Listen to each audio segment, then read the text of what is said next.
지역의 이슈를 짚어드립니다. 헬로 이슈토크 함께 하시죠. 대구 경북을 재난 상황으로 몰고 간 코로나19 사태. 벌써 근 2달의 시간이 지났습니다. 일반 개인 간 확산은 줄어들었다지만 집단 감염과 해외 유입 사례들이 늘면서 여전히 대응에 바쁜 모습입니다. 전반적인 상황 점검해보죠. 기와서 경안신학대학원대학교 커뮤니티 정책학과 교수 조정훈 오마이뉴스 기자와 함께합니다. 두 분 어서 오세요. 안녕하십니까? 네, 안녕하십니까? 먼저 코로나19 긴 싸움을 이어오고 있습니다. 대구 경북 진정 국면에 접어들었다고 할 수 있겠습니까? 네, 제가 봤을 때는 뭐 이런 통계 수치로 그런 얘기를 할 수 있는 거니까요. 지금 뭐 한 3주일 전만 해도 그야말로 생지옥이었죠. 전국적으로 뭐 최대 정점을 찍었던 것이 확진자 900명대, 그 중에 대구 경북이 뭐 7, 80%였으니까 네. 거기에 비하면 뭐 지금은 이제 진정 국면에 접어들었다. 대구만을 놓고 봤을 때는 가장 적었던 데가 14명까지 내려왔을 때가 있었죠. 네. 그러다가 또 다시 집단 요양시설에 또 터져버리면 또 60명, 70명 또 이렇게 기하급수로 늘어나고 있는데 어쨌든 전체적으로 봤을 때는 진정 국면에 접어들었다라고 저 스스로 좀 안도를 하게 되는 조금은 네. 하기는 그러나 뭐 사회적 거리두기 등등 동참을 해야 되겠죠. 또 하나는 대구광역시 내에서 이제 그 생활치료센터로 활용되었던 경북대학교 기숙사에 좀 경증 환자들이 주로 가 있었잖아요. 그중에 이제 280여 명이 이제 그 완치 판정을 받고 그 지금 퇴원을 다 했죠. 이제 퇴실을 다 해서 대구 경북이 거의 확진자 대비 완치율이 60%가 넘는 정도니까 대구도 그렇고 경북도 그렇고 이 정도면 지금부터 3주 전에 비해서는 조금은 안도를 해도 되는 진정 국면은 아닐까. 그러나 누구도 뭐 장담을 못하죠. 네. 요양병원이나 정신병원의 집단 감염 사례는 어떻습니까? 예, 그렇습니다. 지금 앞서 그 교수님께서 말씀하셨다시피 지금 감소 추세가 확연히 드러나고 있다고 얘기하시고 있는데 사실은 집단 시설에서는 아직까지 그 감염자가 계속해서 나오고 있거든요. 지금 지난 2일 경우가 2일 기준으로 봤을 때 달성군에 있는 제2미주 요양병원에서 지금 그 환자 7명 그리고 종사자 4명 등 11명이 지금 추가 확진자가 나왔습니다. 이 그 제2미주 병원에서는 모두 146명이 나왔는데요. 네. 146명은 청도에 있는 대남 그 요양병원보다도 더 많은 숫자입니다. 그리고 같은 건물에 있는 대실 요양병원에서도 종사자 한 명이 그 확진 판정을 받으면서 95명으로 늘어났는데요. 서구에 있는 한사랑 요양병원에서도 환자 1명 그리고 종사자 1명이 확진 판정을 받으면서 환자 수가 모두 123명으로 늘었습니다. 그리고 동구에 있는 그 파티마 병원에서도 종사자들이 1명이 또 추가가 됐습니다. 그러면서 모두 그 21명으로 늘었는데요. 이렇게 집단 시설에서 계속 감염자가 나오는 이유는 집단 시설이 감염자가 많이 나오면서 코호트 격리를 했었습니다. 네. 코호트 격리를 했지만 이미 코호트 격리 전에 이미 그 감염이 되었거나 또는 일정 기간 잠복기를 거치면서 추가 확진자가 나온 게 아니냐 이렇게 지금 보고 있거든요. 그래서 지금 그 김종현 대구시 그 감염병 관리 지원단 부단장은 이렇게 얘기를 하더라고요. 최대 잠복기가 14일인데 그 14일로 알려져 있지만 그보다 더 오랜 기간을 그 잠복기로 있다가 추가로 발생하는 경우가 상당히 있다. 그런 사례도 상당히 지금 확인이 되고 있다 이렇게 얘기를 하고 있는데요. 네. 이런 상황에서는 지금 확진자가 나오면은 어쨌든 최대한 빨리 그 격리시키는 게 중요하다 이렇게 강조를 했습니다. 네. 이런 병원 같은 시설들은 고위험군으로 분류가 돼서 전수조사에 나섰는데 처음엔 간병인이 대상에 포함되지 않았다는 지적이 있었습니다. 이 간병인 전수조사는 어떻게 되고 있습니까? 그렇죠. 지금 이제 대구광역시가 지금까지 대처하고 있는 것 중에 또 하나 이제 문제점이 지적된 바로 그런 부분이거든요.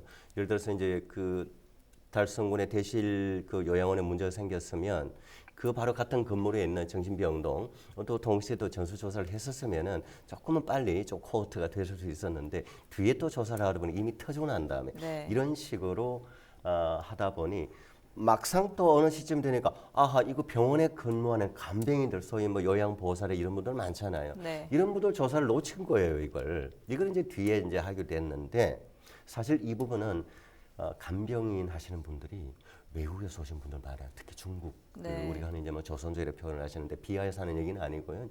그분들도 이제 우리 그 동포로서 한국에 와서 생활을 하면서 이제 쉽게 어떻게 이렇게 일자리를 구해서 한다고 하는 것이 이제 간병인을 많이 하시는 편이에요. 당연히 했어야 되죠.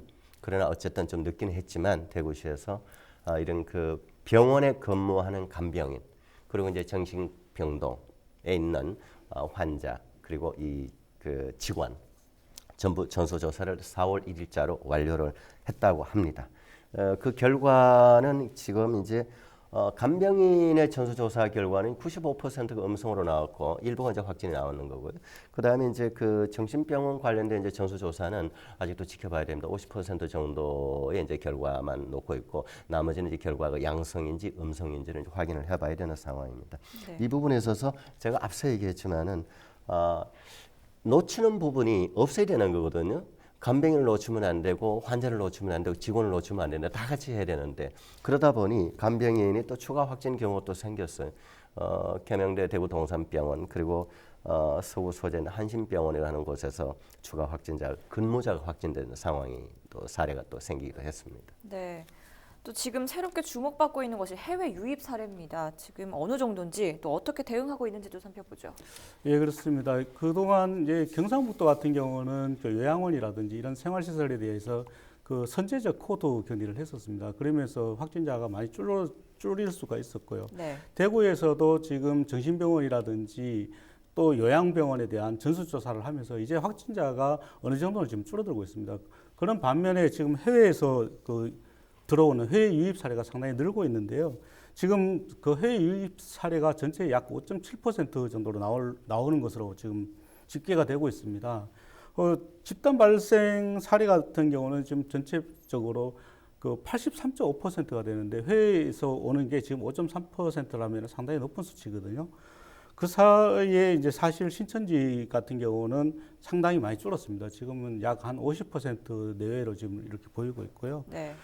하지만 이제 그 해외 유입 사례를 좀 이렇게 분석을 해봤더니 그 가장 많이 지금 발생한 곳이 아무래도 이제 유럽입니다. 유럽이 이탈리아라든지 이런 쪽에서 굉장히 확산을 많이 하다 보니까 유럽에서 유입된 게 전체의 약 53%를 차지를 하고 있고요.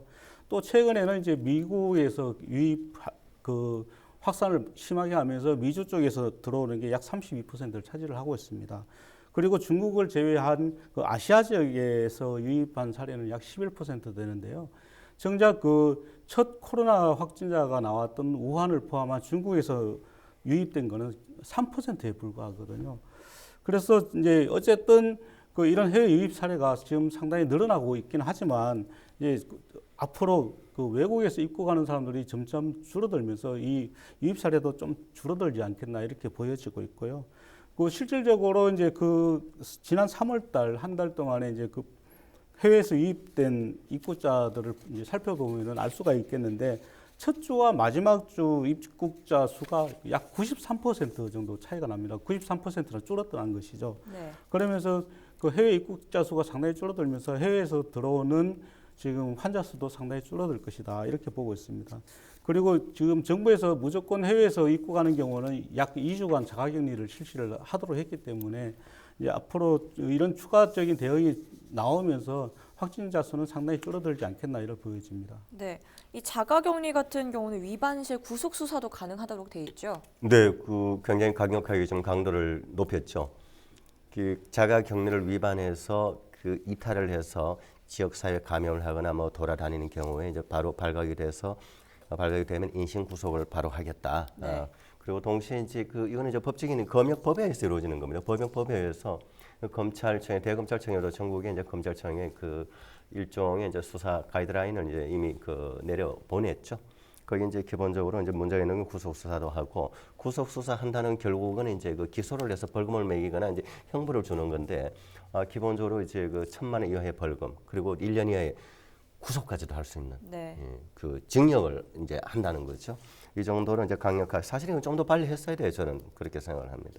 그다음 또 이제 동시에 법무부에서는 외국에서 특히 들어온 사람들의 경우에는 뭐 내국인도 마찬가지로 외국에서 들어온 사람 우리 국민도 있고 외국인도 있을 거 아닙니까?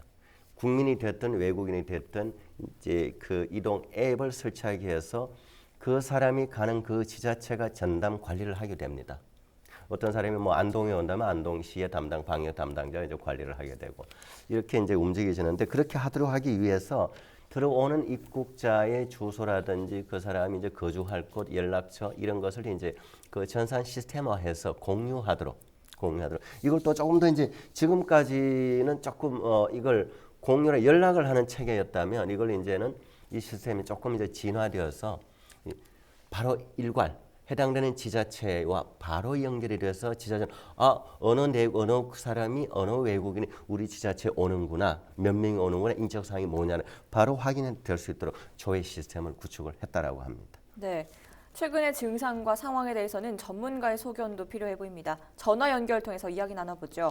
경북의사회 권준영 내과 전문의 연결돼 있습니다. 최근 증상에 대한 이해가 필요할 것 같은데요. 미각, 후각 상실 사례도 있죠. 실제로 이런 증상이 있습니까?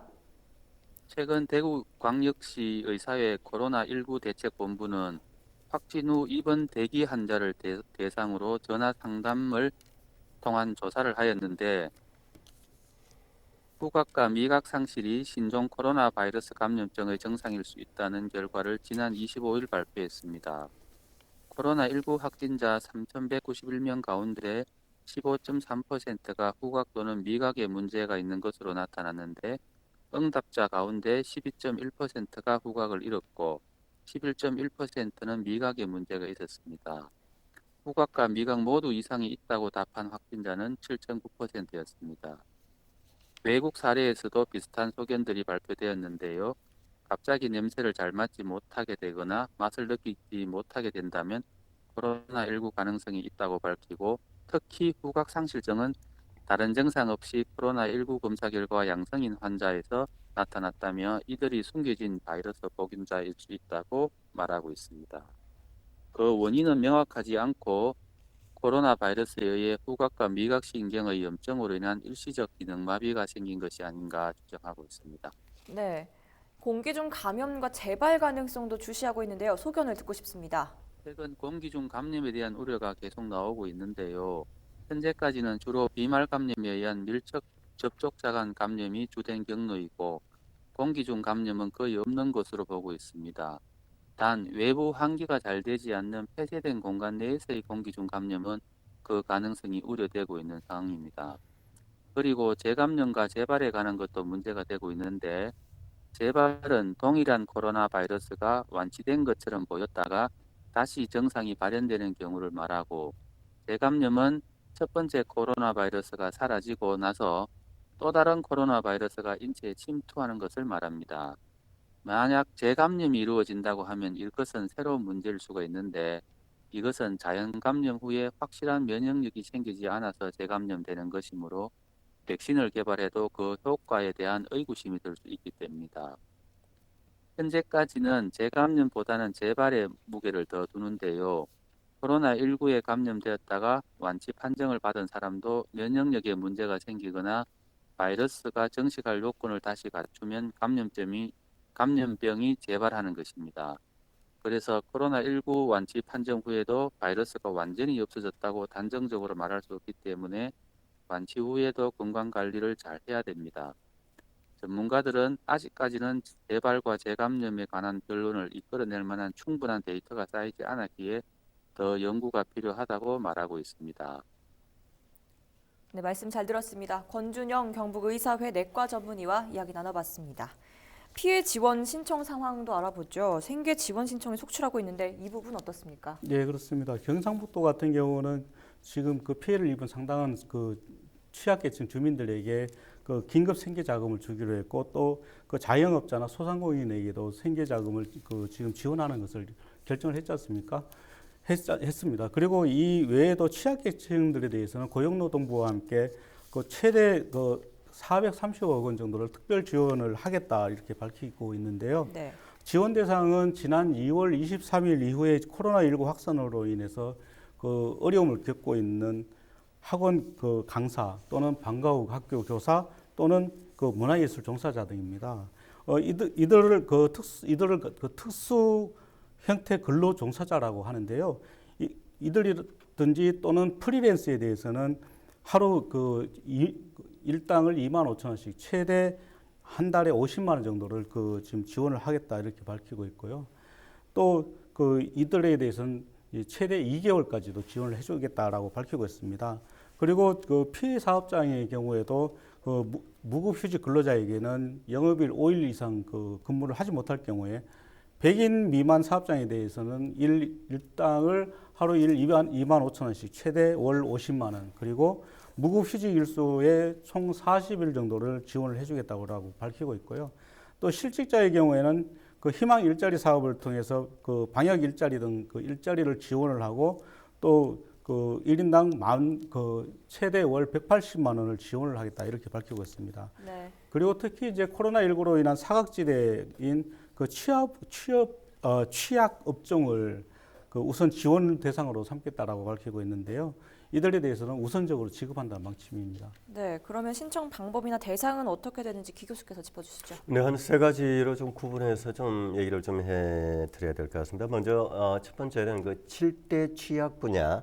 7대 취약 분야라고 하면 이제 방과 후 그 강의를 하는 분도 많잖아요. 이제 초등학교 강의 끝나면 수업 끝나면은 뭐 우리 농학도 가르치고 사물놀이를 가르치고 피아노를 가르치는 방과 후 교사들 강의하는 분들 갈 데가 없잖아요. 할 일이 없어졌잖아요. 지금 네. 이런 분들. 그다음에 또 이제 문화예술 쪽에 종사하시는 분들. 지금 문화 공연 자체가 없어진 상태에서 당연히 할 일이 없죠. 이런 분들을 대상으로 해서 이제 월로 50만 원 2개월까지 지원해 드리는데 4월 9일부터 해서 경상북도 홈페이지와 경상북도의 23개 시군이 있죠. 23개 시군의 자체 홈페이지를 통해서 신청을 할 수 있다는 것이고요.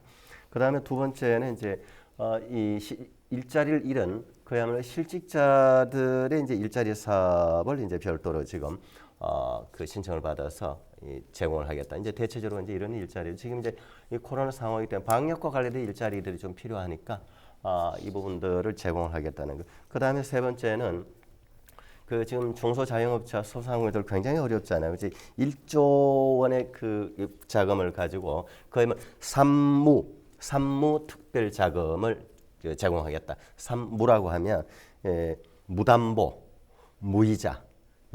또 보통 이런 이제 대출 작업을 하게 되면 이제 보정료가 들어가죠. 이제 무보정료. 그렇게 해서 산무 대출 지원 작업을 하겠다라고 밝혔습니다. 네. 근 2달 동안 대구 경북은 그야말로 코로나 직격탄을 맞은 것이나 다름없습니다. 피해 지원도 얼마나 해소될지도 모르고요. 두 분 이 사태에 대한 견해를 덧붙여 주시고 마무리해 주시죠. 조 기자께서 먼저 답변해 주시죠. 네, 사실 이 코로나19가 그 처음 그 확산되기 전과 이후를 비교를 한다면은 상상도 못할 정도의 재앙이었다라고 볼 수 있고요.